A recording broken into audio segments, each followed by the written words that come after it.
Hello everyone, welcome to biology achievers. My name is Simi Singh. तो बच्चों, आज का जो वीडियो है वो आपके लिए most important type of video होने वाला है, क्योंकि इसमें हम प्रैक्टिस करने वाले हैं cell the building block of life chapter जो है इसके क्वेश्चंस।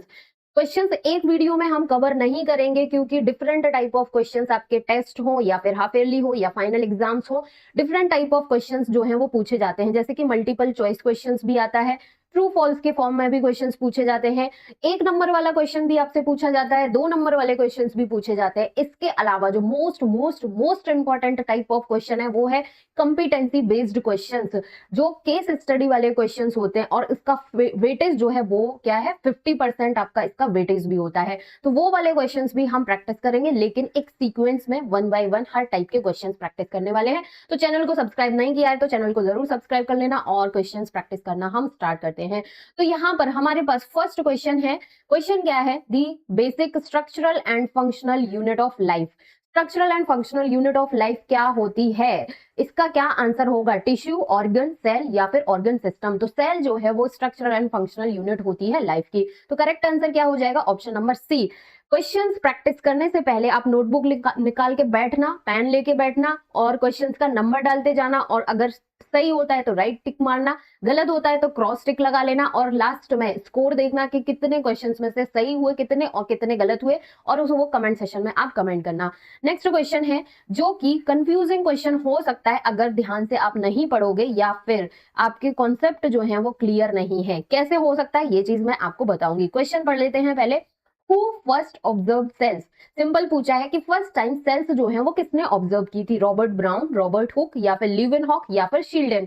यहाँ पे किसी भी डेड सेल्स का कोई बात नहीं बोली गई है, ना ही लिविंग सेल के बारे में कोई बात बोली गई है। सिर्फ ये पूछा है फर्स्ट टाइम सेल्स जो है वो किसने ऑब्जर्व की थी। तो फर्स्ट टाइम सेल्स जो है वो ऑब्जर्व की थी रॉबर्ट हुक ने। लेकिन अगर क्वेश्चन में इस तरीके से आता, who first observe living cells, living cells add होता, स्पेसिफाई किया होता लिविंग सेल्स को, तो लिविंग सेल्स के केस में क्या हो जाता आंसर? लीवेनहॉक, क्योंकि लीवेनहॉक जो है उन्होंने लिविंग सेल्स जो है उसको ऑब्जर्व किया था। लेकिन सिर्फ फर्स्ट ऑब्जर्व पूछा है, तो यहां पर हमारा आंसर क्या हो जाएगा? Robert Hooke. तो करेक्ट आंसर क्या हो जाएगा हमारा? Robert Hooke. इसी के साथ में हमारे दो क्वेश्चन हो गए। नेक्स्ट क्वेश्चन की अगर हम बात करें, नेक्स्ट क्वेश्चन है हमारे पास, रॉबर्ट हुक ऑब्जर्व सेल्स इन। तो रॉबर्ट हुक जो है उन्होंने किसके थ्रू सेल की डिस्कवरी की थी? तो उन्होंने थिन स्लाइस ऑफ कॉर्क जो है उसको यूज किया था, उसको एग्जामाइन किया था अपने खुद के सेल्फ डिजाइन माइक्रोस्कोप से। तो करेक्ट आंसर यहाँ पे क्या होगा? अनियन पील, कॉर्क, ब्लड या फिर लीफ? तो कॉर्क सेल्स जो है उन्होंने ऑब्जर्व की थी रॉबर्ट हुक ने। नेक्स्ट क्वेश्चन है, the instrument use to study cells. अब सेल्स की स्टडी करने के लिए हम क्या इंस्ट्रूमेंट यूज करते हैं? किसके थ्रू उन्होंने सेल्स जो है उनको ऑब्जर्व किया था, एग्जामाइन किया था? तो माइक्रोस्कोप के थ्रू किया था। सिंपल सा है, टेलीस्कोप, माइक्रोस्कोप, पेरिस्कोप या फिर बैरोमीटर? तो करेक्ट आंसर जो है वो क्या हो जाएगा? माइक्रोस्कोप। ठीक। नेक्स्ट क्वेश्चन की अगर हम बात करें, क्वेश्चन नंबर 5 है, the limit of resolution of human I is about. जो ह्यूमन आई की लिमिट ऑफ रेजोल्यूशन है कि एक पर्टिकुलर डिस्टेंस, जो डिस्टेंस से हम देख सकते हैं किसी भी ऑब्जेक्ट को सेपरेटली क्लियरली, वो होता है limit of resolution of human आई। तो उसकी लिमिट क्या होती है? 0.1 मिलीमीटर, 1 मिलीमीटर, 10 मिलीमीटर या फिर 0.01 मिलीमीटर? तो limit of resolution of human आई की अगर बात की जाए तो वो होती है 0.1 मिलीमीटर। लास्ट की जो यूनिट होती है उसका भी बहुत ध्यान रखना है। हो सकता है 0.1 सेंटीमीटर भी यहाँ पे लिखा होता, माइक्रोमीटर भी लिखा होता। तो ये डिजिट्स जो होती है, यूनिट जो होती है, वो भी आपको बहुत केयरफुली ध्यान रखनी है। क्वेश्चन नंबर 6 है, the plasma membrane is. Plasma membrane जो है वो फ्रीली परमेबल होती है, सेलेक्टिवली परमेबल होती है, इम्परमेबल होती है या फिर रिजिड होती है? तो प्लाज्मा मेम्ब्रेन जो है इसको हम सेल मेम्ब्रेन के नाम से भी जानते हैं। ठीक है, तो कंफ्यूज नहीं होना है कि हमने प्लाज्मा मेम्ब्रेन टर्म तो पहली बार सुना है या सुना ही नहीं था। सेल मेम्ब्रेन को ही प्लाज्मा मेम्ब्रेन बोलते हैं और प्लाज्मा मेम्ब्रेन को ही सेल मेम्ब्रेन बोलते हैं। तो सेल मेम्ब्रेन, प्लाज्मा मेम्ब्रेन जो है ये कैसी होती है? सेलेक्टिवली परमेबल होती है। मोस्ट इंपॉर्टेंट फीचर होता है सेल मेम्ब्रेन का। तो करेक्ट आंसर जो है वो क्या हो जाएगा यहाँ से? हमारा option number 2। Now next question की अगर हम बात करें, क्वेश्चन नंबर 7 है, osmosis is the movement of. Osmosis में किसका मूवमेंट होता है? अगर ऑस्मोसिस का कॉन्सेप्ट आपका क्लियर है तो आपको पता है कि ऑस्मोसिस में सिर्फ और सिर्फ वाटर मॉलिक्यूल्स का मूवमेंट होता है, वो भी सेलेक्टिवली परमेबल मेम्ब्रेन के थ्रू। ठीक है, तो ऑस्मोसिस में किसका मूवमेंट होता है? Solute molecules, water molecule, proteins या फिर लिपिड। तो सिर्फ और सिर्फ वाटर मॉलिक्यूल्स का मूवमेंट होता है ऑस्मोसिस के थ्रू। सेलेक्टिवली परमेएबल मेम्ब्रेन की रिक्वायरमेंट होती है। क्वेश्चन नंबर 8 है diffusion occurs. Diffusion only plants में होता है या फिर ओनली थ्रू मेम्ब्रेन के होता है, इवन विदाउट अ मेम्ब्रेन भी हो जाता है, या फिर ओनली इन एनिमल्स होता है? देखो, डिफ्यूजन एनिमल्स में भी हो सकता है, डिफ्यूजन प्लांट्स में भी हो सकता है, ठीक है। Diffusion even without a membrane जो है वो भी हो जाता है, क्योंकि इसमें पार्टिकल्स जो है वो हायर कंसंट्रेशन से लोअर कंसंट्रेशन की तरफ मूव करते हैं और इसमें किसी भी तरीके की कोई मेम्ब्रेन की रिक्वायरमेंट जो है वो नहीं होती, ठीक है। तो डिफ्यूजन जो है वो हो सकता है even without a membrane. So correct answer is option number C. अब हमारे पास क्वेश्चन नंबर 9 है। क्वेश्चन नंबर 9 में हमसे क्या बोला है, ये चीज केयरफुली पढ़ना है और उसके बाद अपना आंसर जो है वो आइडेंटिफाई करना है। क्वेश्चन है, in hypotonic solution a cell generally shrink, swell, burst immediately और रिमेन अनचेंज्ड। हाइपोटोनिक सॉल्यूशन जो होता है उसमें एक्स्ट्रा सेल्यूलर मीडियम में सोल्यूट कंसंट्रेशन कम होती है, वाटर कंसंट्रेशन ज्यादा होती है। सेल के अंदर सोल्यूट कंसंट्रेशन ज्यादा है, वाटर कंसंट्रेशन कम है।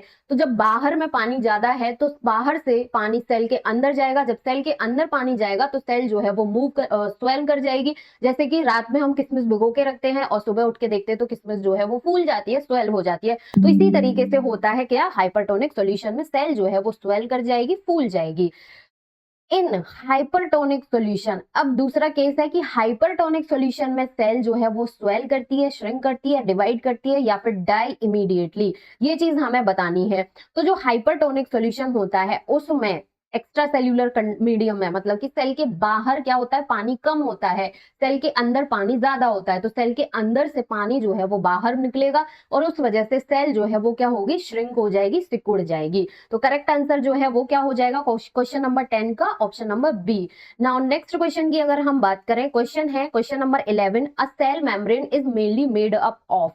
जो ये सेल मेम्ब्रेन होती है, ये सेल मेम्ब्रेन जो है ये किस किस की बनी होती है, इसका कॉम्पोजिशन क्या होता है? तो सेल मेम्ब्रेन जो है ये लिपिड, ठीक है, लिपिड प्लस प्रोटीन की बनी होती है। लिपिड की भी क्या होती है, बाइलेयर होती है। तो सेल मेम्ब्रेन सेल्यूलोज प्रोटीन्स नहीं, लिपिड्स और प्रोटीन्स की बनी होती है। बिल्कुल correct answer is option number B. Option number C में दिया हुआ स्टार्च, तो ये भी नहीं, डीएनए ये भी नहीं। नेक्स्ट क्वेश्चन है, plant cell wall is mainly composed of. Plant की जो सेल वॉल होती है वो किसकी बनी होती है? तो प्लांट्स की सेल वॉल बनी होती है सेल्यूलोज की। अगर फंगस के केस में पूछा जाता, फंजाई के केस में पूछा जाता, तो फंगाई की जो सेल वॉल है वो काइटिन की बनती है। अगर यदि बैक्टीरिया की सेल वॉल के बारे में पूछा जाता कि बैक्टीरिया की सेल वॉल जो है वो किसकी बनी होती है, तो इसका आंसर आपको कमेंट सेक्शन में कमेंट करना है कि बैक्टीरिया की सेल वॉल जो है वो किससे मिलकर बनी होती है। ना क्वेश्चन नंबर 13 है हमारे पास। अब क्वेश्चन में क्या बोला है, animal cells do not possesses. Animal cells में क्या नहीं पाया जाता है? सेल साइटोप्लाज्म नहीं पाया जाता, पाया जाता है सेल मेम्ब्रेन, ये भी पाई जाती है। सेल वॉल, एनिमल सेल्स में सेल वॉल जो है वो नहीं पाई जाती। तो करेक्ट आंसर क्या हो जाएगा आपका, ऑप्शन नंबर सी, क्योंकि राइबोसोम्स भी एनिमल सेल्स में पाए जाते हैं। नेक्स्ट क्वेश्चन है question number 14, which organelle controls all activities of the cell. ये जो एक सेल है इसकी सारी एक्टिविटीज जो है वो कौन कंट्रोल करता है, कौन सा ऑर्गेनली जो है वो कंट्रोल करता है?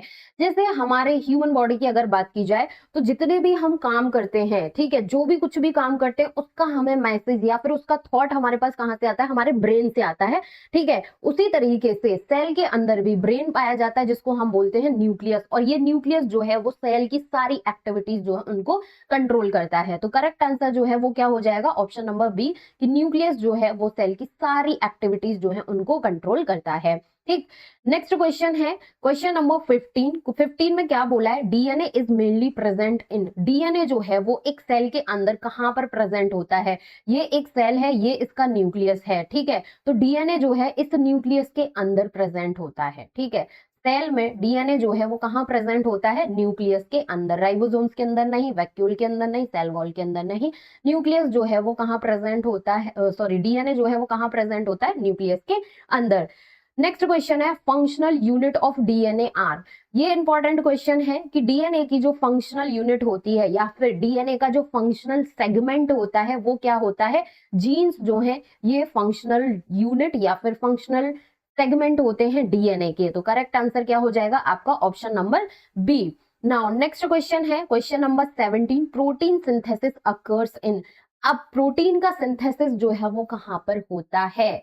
Ribosomes, vacuole, lysosome, Golgi bodies. तो जो राइबोसोम्स होते हैं यही प्रोटीन की सिंथेसिस मतलब कि प्रोटीन बनाने का काम करते हैं। ठीक, अगर यहाँ पर रफ एंडोप्लाज्मिक रेटिकुलम लिखा होता राइबोसोम की जगह पे तो रफ एंडोप्लाज्मिक रेटिकुलम जो है वो करेक्ट आंसर हो जाता, क्योंकि जो इस तरीके से आप स्ट्रक्चर पढ़ते हो रफ एंडोप्लाज्मिक रेटिकुलम का और उसकी सरफेस पर इस तरीके से डॉट डॉट स्ट्रक्चर देखते हो तो ये क्या होते हैं, ये राइबोसोम्स होते हैं और ये राइबोसोम्स ही प्रोटीन सिंथेसिस में हेल्प करते हैं। ठीक, रफ एंडोप्लाज्मिक रेटिकुलम कंटेंट्स, अब देखो रफ एंडोप्लाज्मिक रेटिकुलम जो है उस पर क्या पाए जाते हैं, डीएनए नहीं, अभी बताया ये राइबोसोम्स, इस तरीके से आप देखोगे राइबोसोम्स प्रेजेंट होते हैं।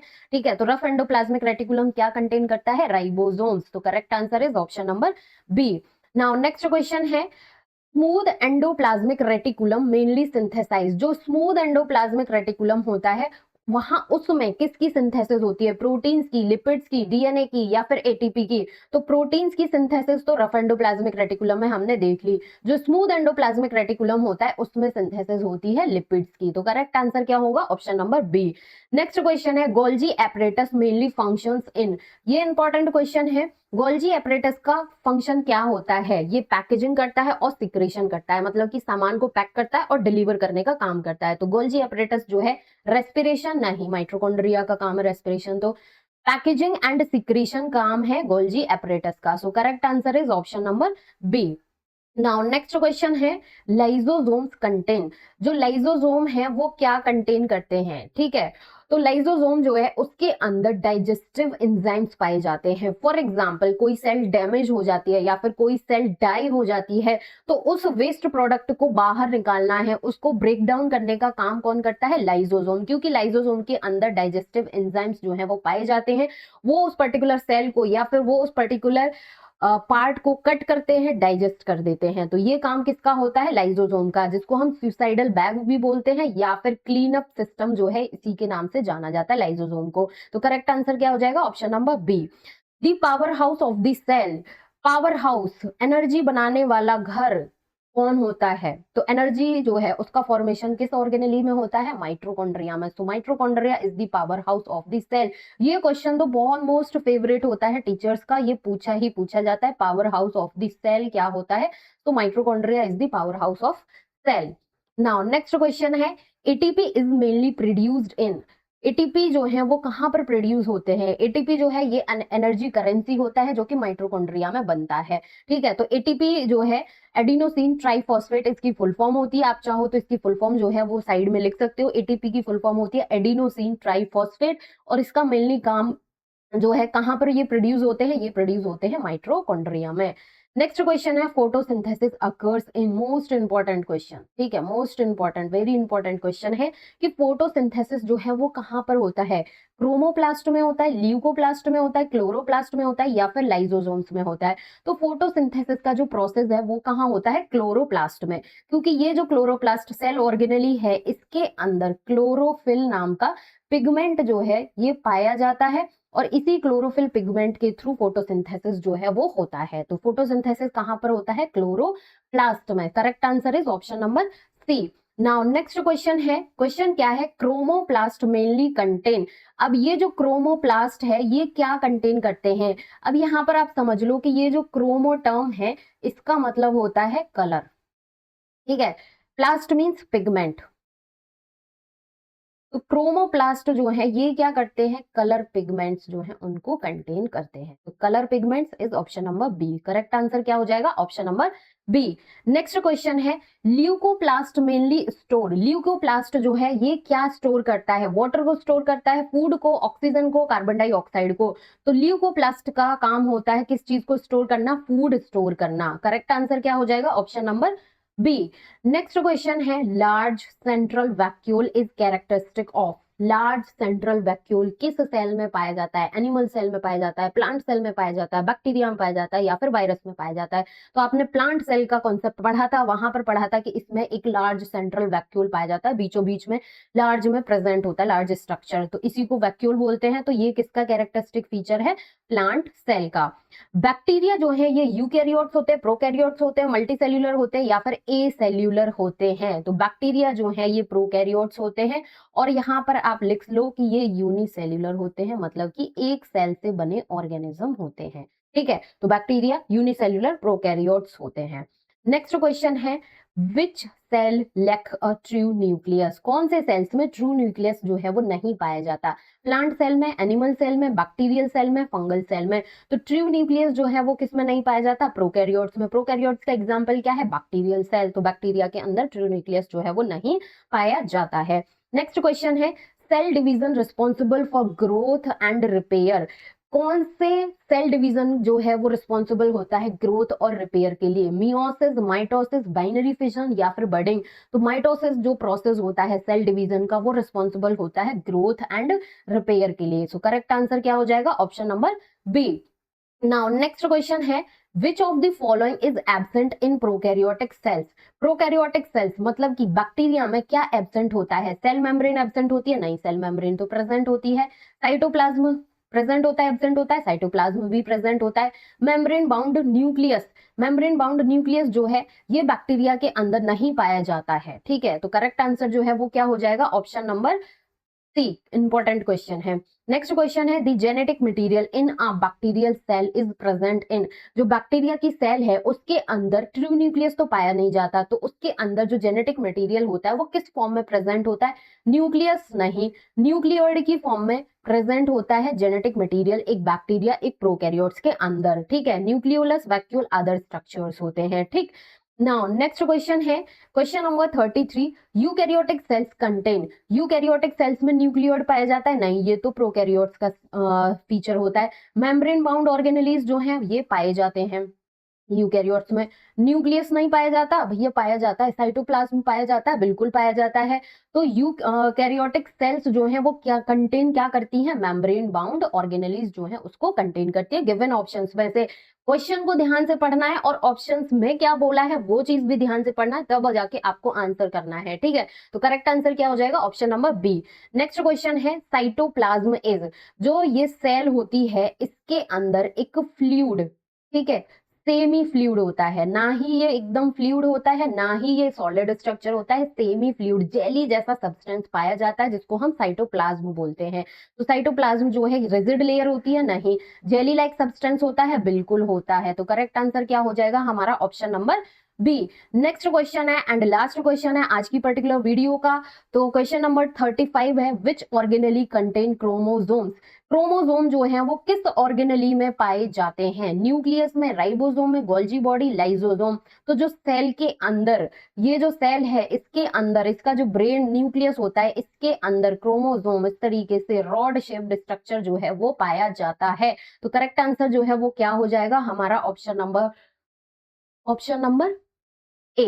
ठीक, तो इसी के साथ में आज के हमारे कुछ क्वेश्चंस कंप्लीट हुए हैं। नेक्स्ट वीडियो जो है उसमें भी हम कुछ और इसी टाइप के क्वेश्चंस कर लेंगे, ट्रू फॉल्स भी कर लेंगे। अगर ये वीडियो आपके लिए सच में हेल्पफुल रहा है तो प्लीज चैनल को जरूर सब्सक्राइब कर लेना और वीडियो को लाइक करके अपने फ्रेंड्स के साथ जरूर शेयर कर देना। एंड इस वीडियो के बाद आपको किस टाइप के क्वेश्चंस पहले करने हैं, 1 marks, 2 marks, competency based questions या फिर असर्शन रीजन वाले क्वेश्चंस, वो आप कमेंट सेक्शन में जरूर कमेंट कर देना। And multiple type of questions, multiple choice questions करने हैं तो वो मैं आपको ऑलरेडी करा दूंगी। ठीक है, कोई भी डाउट हो किसी भी क्वेश्चन में तो कमेंट सेक्शन में जरूर कमेंट कर देना। Thank you so much for watching.